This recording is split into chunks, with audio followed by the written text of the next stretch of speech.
መንፈስ ቅዱስ አሃዱ አምላክ አሜን። ሰላም አምላክ ምሳኹም ይኹን ክቡራት ሕዋትን ኣሓትን ደቂ ተዋህዶ ከመይ ውዒልኩም? ኣነ ሰላም እየ እግዚአብሔር ይመስገን። እሺ ለማዓንቲ ድማ ከምቲ ልሙድ ንባብ ግብረ ሐዋርያት ካብ ምዕራፍ 1 ጀሚርና እስካብ ምዕራፍ 6 ሪእናዮም ኣለና። ለማዓንቲ ድማ ክልተ ምዕራፍ ኮይነን ሕፅር ዝበላ ምዕራፍ 7 ምዕራፍ 8 ሒዘልኩም መፅእ ዘለኹ።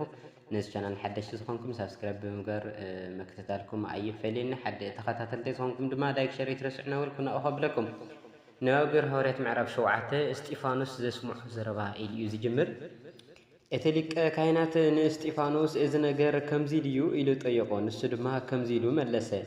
ኣቶም ኣሕዋትናን ኣቦታትናን ስምዑ። ኣቦና ኣብርሃም ኣብ ካራን እንታይ ተቐመጠ ገና ኣብ መሶጶጣምያ እንተሎ ናይ ክብሪ ኣምላኽ ተርኣዮ እሞ ካብ ምድርኻን ካብ ኣዝማድካን ውፃእ ናብቲ ኣነ ዘርኤካ ምድሪ እውን ኪድ በሎ። ሽዑ ካብ ምድሪ ከለዳውያን ወፂኡ ኣብ ካራን ተቐመጠ። ኣቦኡ ምስ ሞተ ከዓ እግዚኣብሔር ካብኡ ናብዛ ሒዚ እትነብሩላ ዘለኹም ምድሪ ኣውፅኦ። ኣብኣ ክንዲ መርገፂ እግሪ እተኣክል እኳ ርስቲ ኣይሃወን። እንተኾነ ውሉድ ዘይብሉ እንተሎ እታ ምድሪ ንኡውን ብድሕሪኡ እውን ንዘርኡ ርስቲ ገይሩ ከምዝህቦ ተስፋ ሃቦ። እግዚኣብሔር ድማ ከምዚ ኢሉ ተዛረቦ። ዘርእኻ ኣብ ካሊእ ሃገር ስደተኛታት ክኾኑ እዮም። ን400 ዓመት ከዓ ከም ባርያ ክገፍዕዎምን ከሳቂዎምን እዮም። ኣነ ግና ነቶም ዝገዝእዎም ህዝቢ ክፈርዶም እየ። ብድሕሪ ካብኡ ወፂኦም ኣብዛ ስፍራ እዚኣ ከምልኹኒ እዮም። ኪዳን ከም ዝኣተወሉ ከርኢ ድማ ናይ ግርዘት ስርዓት ሃቦም። ኣብርሃም ከዓ ንይስሐቅ ምስ ወለደ ብ8 መዓልቲ ገርዞ። ይስሐቅ ድማ ንያዕቆብ፣ ያዕቆብ ከዓ ነቶም 12 ኣቦታት ነገድ እስራኤል፣ እቶም ቀዳሞት ኣቦታት ነገድ እስራኤል ድማ ንዮሴፍ ስለ ዝቆኑኡሉ ናብ ግብፂ ሸጥዎ። እግዚኣብሔር ግና ምስኡ ነበረ። ካብ ኩሉ መከራኦ ከዓ ኣውፅኦ። ኣብ ቅድሚ ፈርዖን ንጉስ ግብፂ ድማ መጎስን ጥበብን ሃቦ። ንሱ እውን ኣብ ግብፅን ኣብ ኩሉ ቤቱን ኣዛዚ ገይሩ ሸሞ።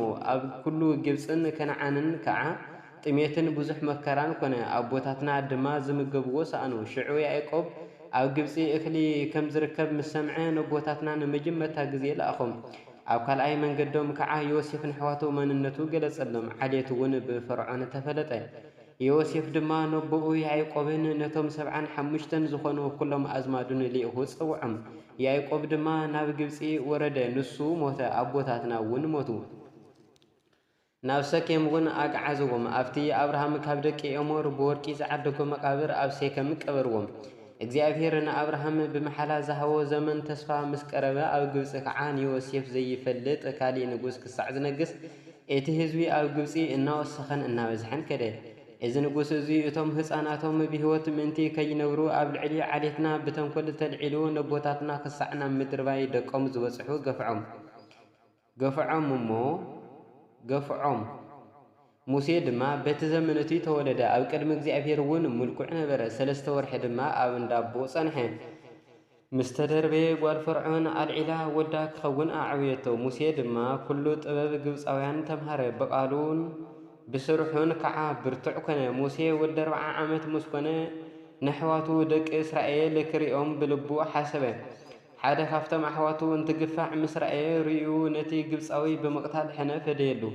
እግዚኣብሔር ብኢዱ ገይሩ ከድሕኖም ከም ዝደለየ ኣሕዋቱ ዝፈልጡ መሲልዎ ነበረ። እንተኾነ ንሳቶም ኣይተረድኡን። ንጽባሒቱ 2 ካብቶም ኣሕዋቱ ክበኣሱ እንተለዉ ረኸቦም። ከተዓርቆም ደልዩ ከዓ ኣቶም ሰባት ንስኻትኩምስ ኣሕዋት ኢኹም ስለምንታይ ንስንሳትኩም ትበኣሱ በሎም። እቲ ንብፃዩ ዝዕምፆ ዝነበረ ግና ንኣኻ ኣብ ልዕልና ሓለቃን ፈራድን ገይሩ ምን ሸመካ ከምቲ ትማሊ ነቲ ግብፃዊ ዘቐተልካዮ ናይ እውን ክትቀትለኒ ዶ ደሊኻ በሎ።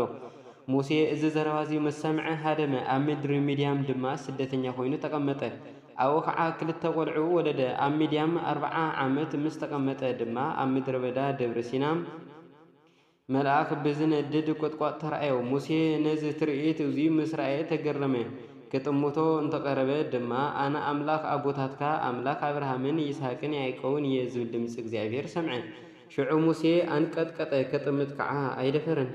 እግዚኣብሔር ድማ እዛ ደው ኢልካላ ዘለኻ ቦታ ቅድስቲ ምድሪ እያ እሞ ኣስኣንካ ካብ እግርካ ኣውፅእ። ናይቶም ኣብ ግብፂ ዘለዉ ህዝበይ ግፍዒ ብርግጽ ረኣኹ፣ ጋዓሮም እውን ሰምዓኹም።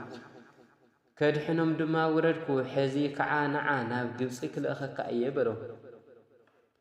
نزي أبانا حلقان فرادن جيرو من يوزي شمكا إلهم زخحدو موسى نو እግዚአብሔር أو قطقات بزتر أيو ملأخ جيرو حلقان موصي حران من تكخون لأخو نسخعا أو جبسن بحري إيرتران 4 عامت زأكل مدر ودا ملكتن تأمرات الناقبرو صوم إذا موسى يزوي إيو ندك إسرائيل كم تنعيز تس እግዚአብሔር كاو أحواتكم كما يزبل نبي كتسألكم يزبلهم أمدر بدا مستي محبرن مستي أبد برسينا سزارو ملأخن مس أبوتاتنان زنبري نبانا نخم حلالة في الدماء ناهوة قال زي تقبل نسو موسى إيو أبوتاتنا أبيو أمبرك إزازو أيدلوين بلبمون نا جبسي تملسو نا أرون دما إتي كام مدر جبسي زوصنا موسى انتهيكم زخنا سلزين فلت كدمنا زخدو أمالخ تجبرنا بلوو بتقنتي بمثلي مراخ طاوت أقومو مسوءات دما سوولو بصراحة إلهم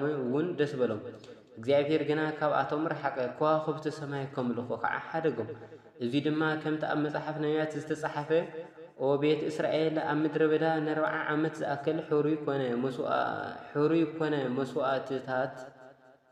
ኮነ መስዋዕትታት ዘቕረብኩም ለይዶ ነይሩኩም እዩ ንስኻትኩም ነቶም ከተምልኽዎም ኢልኩም ዝሰርሐኹምዎም ምስልታት ድንኳን ሞሎኽን ኮኸብ ሬፋን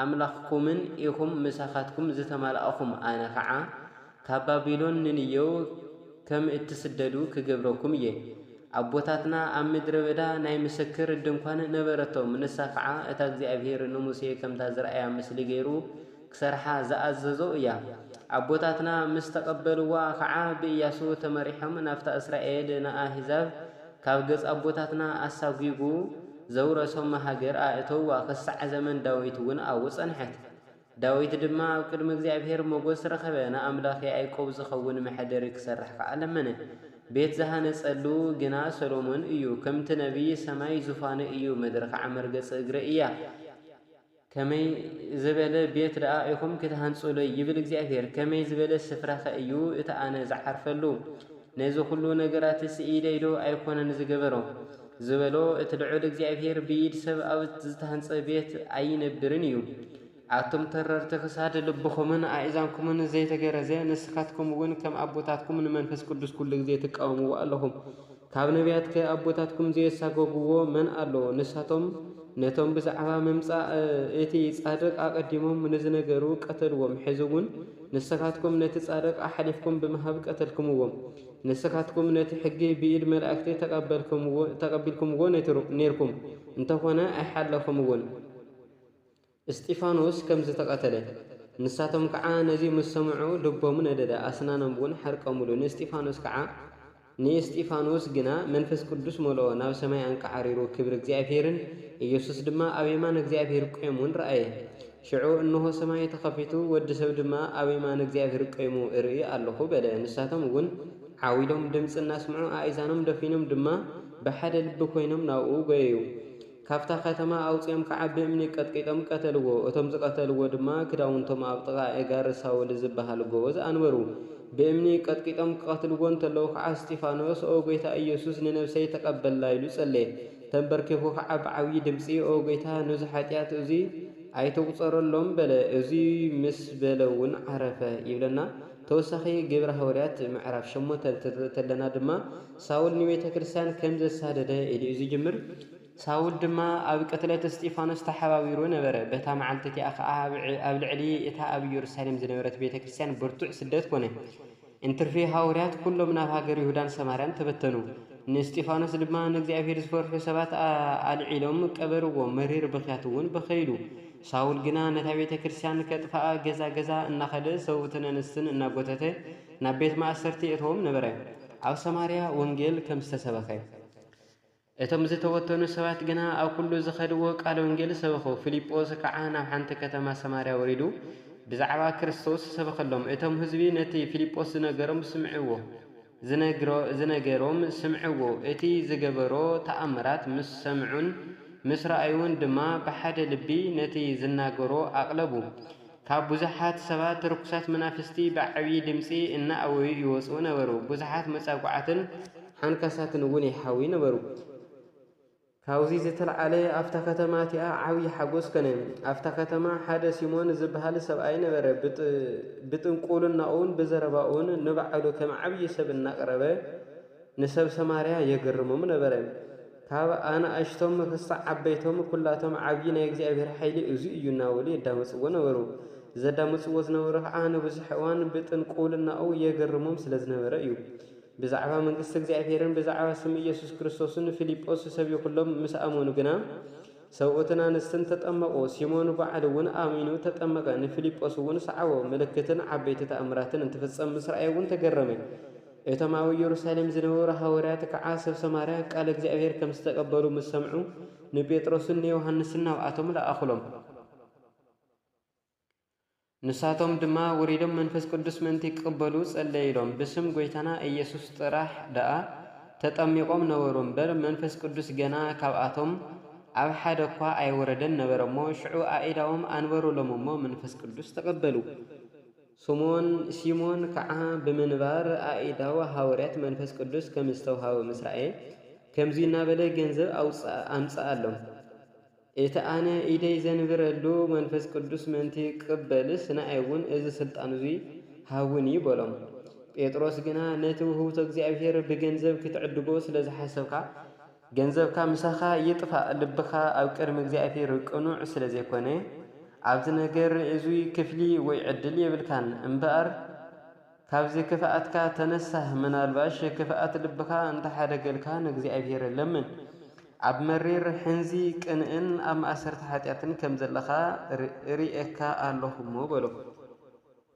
ሲሞን ድማ ካብዚ ዝበልኩምዎ ነገራት ሓደ እኳ ከይበፅሐንስ ንስኻትኩም ንእግዚኣብሔር ለመኑለይ በሎም። እነሆ ከዓ ንሳቶም ምስ መስከሩን ቃል እግዚኣብሔር ምስ መሃሩን ኣብ ብዙሓት ዓድታት ሰማርያ ወንጌል እናሰበኹ ናብ ኢየሩሳሌም ተመለሱ። ፊልጶስ ንሓደ ኢትዮጵያዊ ከም ዘጥመቀ መልአኽ እግዚአብሔር ግና ንፊልጶስ ተስ እሞ በታ ካብ ኢየሩሳሌም ንጋዛ እተውርድ ምድረ በዳ መንገዲ ናብ ደቡብ ኣቢልካ ኪድ በሎ። ተወሲኡ ከዓ ከደ። እነሆ ድማ ሓደ ኢትዮጵያዊ ስሉብ ሰብኣይ ንህንደቼ ንግስቲ ኢትዮጵያ ኣብ ልዕሊ ኩሉ ገንዘባ ሙሉእ ስልጣን ዝነበሮ ክሰግድ ናብ ኢየሩሳሌም መፅኡ ነበረ። ኣብ ሰረገላኡ ተቐሚጡ ክምለስ እንተሎ ከዓ ትንቢት ኢሳይያስ የንብብ ነበረ። መንፈስ ቅዱስ ከዓ ንፊልጶስ ነዚ ሰረገላ እዙይ ኣርክቦ እሞ ምስኡ ኪድ በሎ። ፊልጶስ ከዓ ጎዩ ኣርከቦ። ትንቢት ኢሳይያስ ከንብብ ምስ ሰምዖ ከዓ ነዚ ተንብቦ ዘለካስ ተስተውዕለዶ ኣለኻ ኢሉ ጠየቆም። ንሱ ድማ ዝምህረኒ ዘይብለይ ከመይ ገይረ ከስተውዕሎ በሎ። ንፊልጶስ ከዓ ደይቡ ምስኡ ቅመጥ ለመኖ። እቲ ዘንብቦ ዝነበረ ክፍሊ ጽሑፍ ከዓ ከም በጊዕ ናብ ማሕረዲ ተኾብኮበ። ከምቲ ኣብ ቅድሚ መቃሲኡ ስቕ ዝብል በጊዕ ከዓ ኣፉ ኣይከፈተን። ኣብ ግዜ ውርደቱ ፍትሕስ ኣነ ህይወቱ ካብ ምድሪ ስለ ዝተወሰደት ብዛዕባ ትውልዱ መን ክነግር ይኽእል ዝብል ነበረ። እቲ ስሉብ ከዓ መሊሱ ንፊልጶስ እቲ ነቢይ ብዛዕባ መን እዩ እዙይ ዝብል ዘለዎ? ብዛዕባ ርእሱ ድዩ ወይ ብዛዕባ ካሊእ እዩ በይዝኻ ንገረኒ በሎም። ፊልጶስ ከዓ ኣፉ ከፊቱ ካብዚ መጽሓፍ እዙይ ጀሚሩ ስለ ኢየሱስ ክርስቶስ ብስራት ሰበኸሉ። ክኸዱ እንተለዉ ድማ ማይ ኣብ ዘለዎ ቦታ በጽሑ። ሽዑ እቲ ስሉብ እንሆ ኣውዚ ማይ ኣሎ፣ ከይጥመቕ ዝኽልክለኒ እንታይ ኣለዎ በሎ። ፊልጶስ ከዓ ብሙሉእ ልብካ እንተኣሚንካስ ክትጥመቕ ትኽእል ኢኻ በሎ። ንሱ ድማ ኢየሱስ ክርስቶስ ወዲ እግዚአብሔር ምዃኑ ኣኣምን እየ ኢሉ መለሰሉ። ነቲ ሰረገላ ደው ከብልዎ ከዓ ኣዘዘ። ፊልጶስን እቲ ስሉብን ክልቲኦም ናብቲ ማይ ወረዱ፣ ኣጥመቆ እውን። ካፍቲ ማይ ምስ ወፅአ ከዓ መንፈስ እግዚአብሔር ንፊልጶስ ወሰዶ። ብድሕሪኡ እቲ ስሉብ መሊሱ ኣይረኣዮን፣ እናተሓጐሰ እውን መንገዱ ቀጸለ። ፊልጶስ ድማ ኣብ ሃገር ኣዛጦን ተረኸበ። ናብ ቂሳርያ ክሳዕ ዝመጽእ ንእግረ መንገዱ ኣብ ኩለን ከተማታት እናተዘዋወረ ወንጌል ይሰብኽ ነበረ ይብለና። ስለ ቃሉ ባዕል ዝኾነ ልሎሃሪ እግዚአብሔር ኣምላኽና ክብርን ምስጋናን ይብጻሕዮ። ግብረ ሐዋርያት ምዕራፍ 9 ይቕጽል። ወስብሐት ለእግዚአብሔር ልዑል ወለወላዲቱ ድንግል ወለመስቀሉ ክቡር አሜን።